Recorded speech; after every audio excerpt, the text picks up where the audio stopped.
हर खबर पर होगी आपकी पकड़। डाउनलोड कीजिए एबीपी लाइव ऐप। नमस्कार, आप देख रहे हैं एबीपी न्यूज। मैं हूं आपके साथ शोभना यादव। ब्रिटेन में आज कोरोना वैक्सीन का इंसानों पर परीक्षण किया जाएगा और पूरी दुनिया की निगाहें इस परीक्षण पर लगी हुई हैं।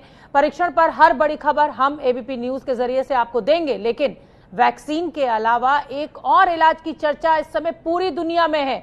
नाम है हर्ड इम्यूनिटी। इस पर सबसे पहले आवाज ब्रिटेन से ही उठी थी। हमारे साथ देश के दो बड़े डॉक्टर्स, दिल्ली एम्स के डॉक्टर पुनीत मिश्रा और दिल्ली मैक्स अस्पताल के डॉक्टर संदीप बुद्धिराजा मौजूद हैं। उन्हीं से जानेंगे कि कोरोना हर्ड इम्यूनिटी होती क्या है, क्या कोरोना हर्ड इम्यूनिटी से हारेगा। लेकिन उससे पहले हम आपको समझाने की कोशिश करते हैं कि हर्ड इम्यूनिटी होती क्या है।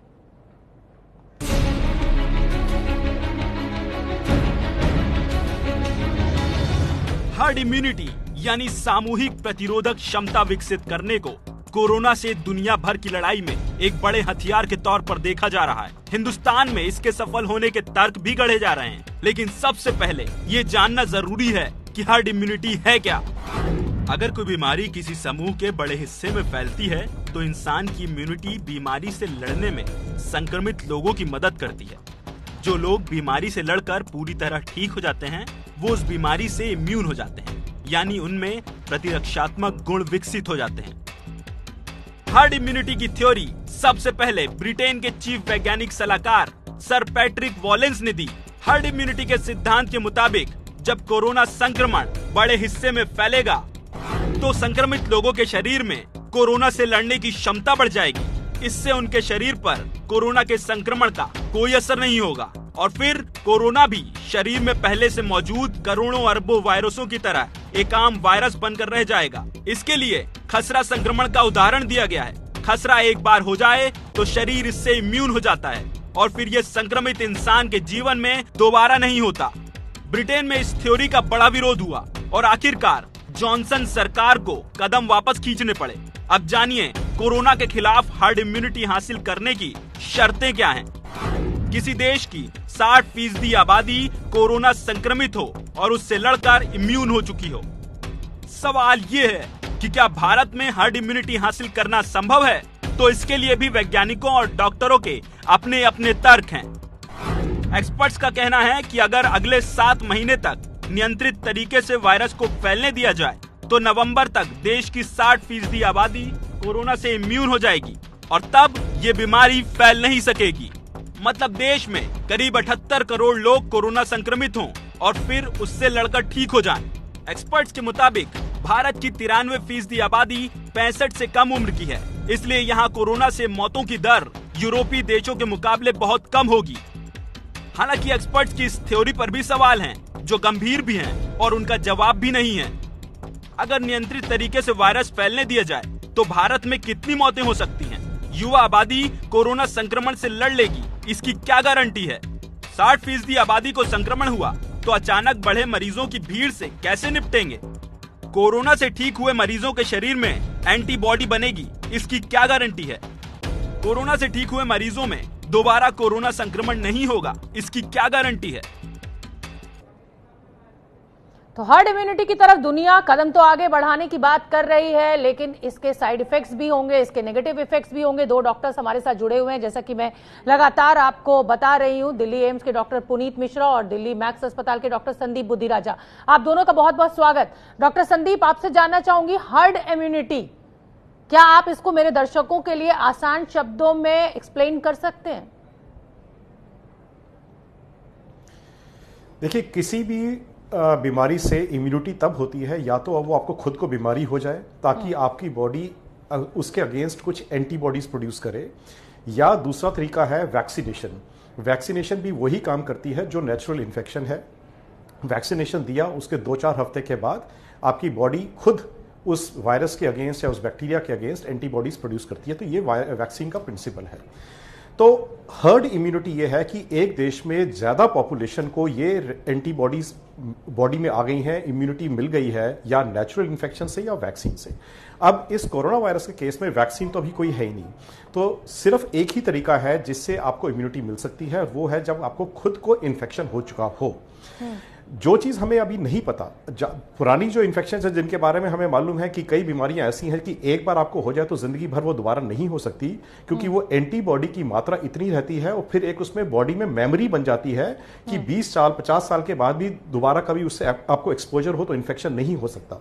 कोरोना के केस में ये चीज हमें नहीं मालूम कि ये इम्यूनिटी कितने महीनों के लिए, कितने सालों के लिए लाइफ लॉन्ग रहेगी, नहीं रहेगी। क्या ये इम्यूनिटी इतनी सफिशिएंट होगी कि दोबारा इन्फेक्शन ना हो पाए? इन सवालों का जवाब अभी हमें नहीं मालूम है।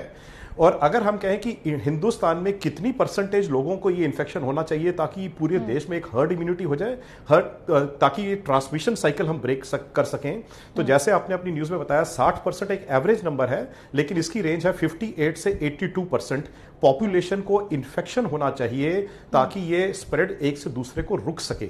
अगर हम हिंदुस्तान की पॉपुलेशन 1.3 बिलियन 130 करोड़ लेके चलते हैं तो ये ऑलमोस्ट 78 टू 80 करोड़ लोगों को ये इन्फेक्शन होना चाहिए अगले मतलब और उससे एक नई समस्या ये भी तो खड़ी हो जाएगी डॉक्टर बुद्धिराजा। बिल्कुल डॉक्टर बुद्धिराजा, उससे समस्या एक बड़ी ये खड़ी हो जाएगी कि अगर 70 से 80 करोड़ लोग संक्रमित हो गए तो अस्पताल कहां से लाएंगे? उपचार तो देना होगा ना, इम्यूनिटी तो बाद में डेवलप होगी, पता चला ऐसे ही तो मरने के लिए नहीं छोड़ा जा सकता। मेरे साथ डॉक्टर पुनीत भी एम्स के जुड़े हुए हैं। डॉक्टर पुनीत, चाइना में ऐसे बहुत सारे मामले सामने आए हैं कि संक्रमण से मरीज ठीक हो गया, उसके बाद 2 महीने बाद उसको फिर से ये संक्रमण पाया गया है। तो ये हर्ड इम्यूनिटी की अगर हम बात कर रहे हैं तो ये तो कोई अभी इसका तोड़ है नहीं कि एक बार संक्रमण हो गया, एंटीबॉडीज डेवलप हो गई तो अब आगे नहीं होंगी। जी बिल्कुल, आपने सही कहा। देखिए, जैसे अभी डॉक्टर साहब भी समझा रहे थे, हर्ड इम्यूनिटी का प्रिंसिपल क्या है। हर्ड शरीर में एक क्षमता होती है जिसे हम एक्टिव इम्यूनिटी कहते हैं, एक पैसिव इम्यूनिटी कहते हैं, और जो हर्ड इम्यूनिटी है ये बेसिकली पॉपुलेशन बेस्ड इम्यूनिटी होती है। होता क्या है कि अगर अधिकतर लोग उस चीज के लिए इम्यून है तो वायरस का स्प्रेड नहीं हो पाएगा, और कुछ परसेंटेज ऐसे लोग जिनमें इम्यूनिटी नहीं है वो भी बचे रहेंगे।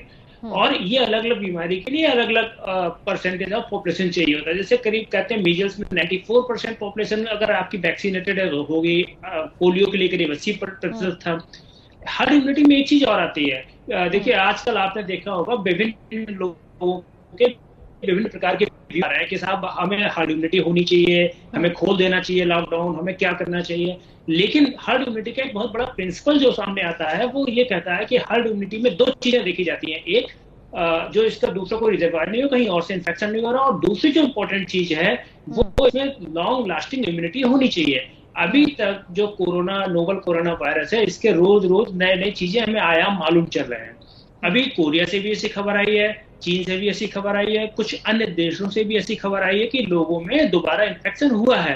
तो अगर ऐसा होता है कि उनमें दोबारा इन्फेक्शन हो रहा है या एंटीबॉडी टाइटर है बट वो इतने सफिशिएंट नहीं है कि इन्फेक्शन को रोक सकें, तो ये सारी चीजें हर्ड इम्यूनिटी को जरूर अफेक्ट करेंगी।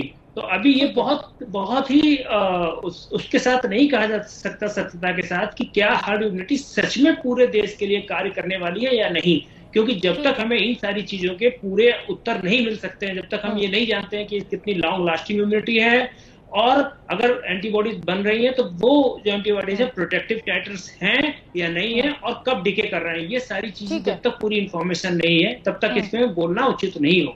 ठीक है डॉक्टर संदीप बुद्धिराजा, क्या आपकी जानकारी में कोई ऐसी बीमारी इतिहास में रही हो जो हर्ड इम्यूनिटी का इस्तेमाल कर पूरी तरह से खत्म कर दी गई हो या उस पर रोकथाम कर दी गई हो?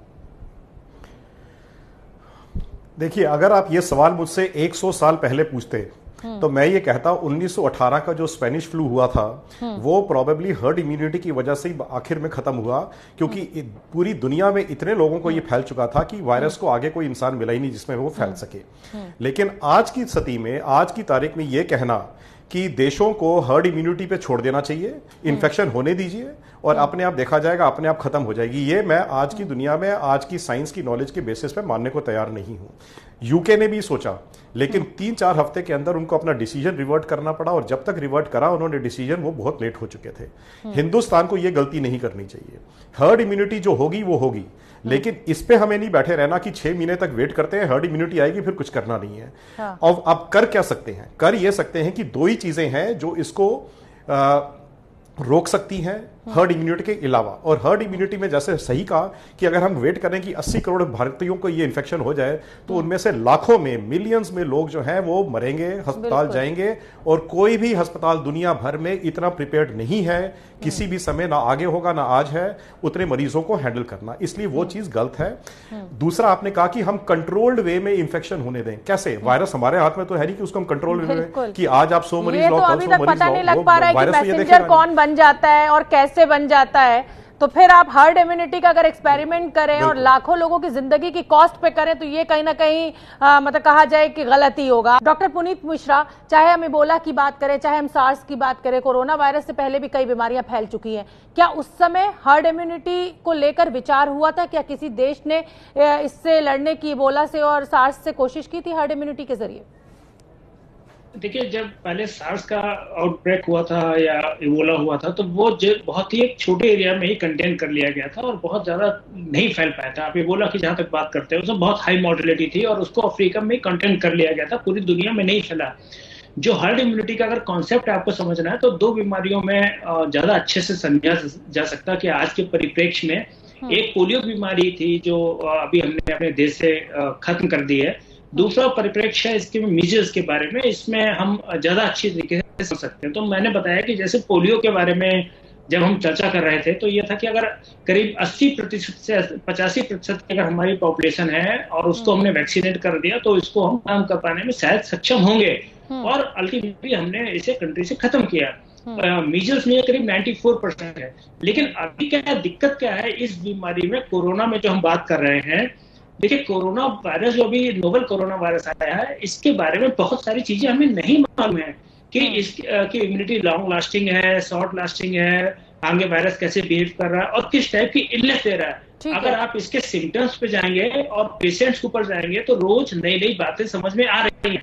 तो क्या हम अपनी पॉपुलेशन को इस समय हम ये कहते हैं कि हर्ड इम्यूनिटी होगी और सबको हम खोल दें तो उसके जो कॉन्सिक्वेंसेज होंगे अभी तक किसी को नहीं मालूम है। तो ये बड़ा मुश्किल है इस बीमारी के परिप्रेक्ष्य में। ठीक है, डॉक्टर संदीप बुद्धिराजा भी मेरे साथ जुड़े हुए हैं। डॉक्टर संदीप बुद्धिराजा, WHO ने साफ साफ कह दिया है कि इस वायरस के साथ जीना सीख जाइए। वैक्सीन बनने में 1.5 से 2 साल लगेगा। लोगों का फ्रस्ट्रेशन लेवल बहुत, आप कहिए कि मतलब अब दिक्कत में है लोग। लॉकडाउन में कितने दिन रह सकते हैं, तो क्या करें? क्या एकमात्र उपाय जो है वो वैक्सीन का इंतजार ही अब दिख रहा है? देखिए, जैसे डॉक्टर साहब ने, डॉक्टर पुनीत ने अभी बोला, 2 बीमारियों के एग्जाम्पल दिए उन्होंने, पोलियो और मीजल्स। उनके इसमें दोनों बीमारियों के केस में हर्ड इम्यूनिटी डेवलप हुई वैक्सीन से, ना कि नेचुरल बीमारी से। अगर मैं कहता कि हिंदुस्तान में पोलियो को इरेडिकेट कर दीजिए, 80% पॉपुलेशन को पोलियो होने दीजिए, तो सोचिए 10% पॉपुलेशन आज पैरालाइज होती। सिमिलरली मीजल्स जो है अगर पूरे देश में फैला देते कि हर्ड इम्यूनिटी हो तो उसमें से 30% लोगों की डेथ हो चुकी होती। तो आज की दुनिया में हम हर्ड इम्यूनिटी को बाय नेचुरल इन्फेक्शन नहीं होना देंगे। तो इस टाइम जो कोरोना के लिए है 2 या 3 चीजें हैं। एक तो हमें इससे जीना सीखना है, जैसे स्वाइन फ्लू से हमने जीना सीख लिया। क्यों? क्योंकि उसका इफेक्टिव वैक्सीन आ गया था और इफेक्टिव एंटीवायरल। तो ये 2 सबसे जरूरी चीज है और मैं आपको एश्योरेंस दे रहा हूं कि हमारी साइंस इतनी तरक्की कर चुकी है कि जल्द ही एक स्पेसिफिक अच्छा एंटीवायरल भी निकल आएगा और वैक्सीन का अगर आज आप देखें तो ऑक्सफोर्ड में, यूके में ह्यूमन ट्रायल शुरू हो गए हैं। तो कहा तो जरूर जा रहा है कि 1 से 2 साल, 1.5 से 2 साल लगेंगे, लेकिन कुल मिलाकर चाहे डॉक्टर बुद्धिराजा हो चाहे वैक्सीन इस साल एंड तक आ जाएगी। बिल्कुल, सिर्फ अगर हमारे पास कोई विकल्प है तो एक तो सावधानी हमें बरतनी है, बार बार हाथ धोना है, सोशल डिस्टेंसिंग का पालन करना है, और दूसरा हमें वैक्सीन का इंतजार करना है। आप दोनों ही डॉक्टर्स का बहुत बहुत धन्यवाद, क्योंकि दोनों ही डॉक्टर्स ने हर्ड इम्यूनिटी का जो कॉन्सेप्ट है उसको सिरे से नकार दिया है। तो फिलहाल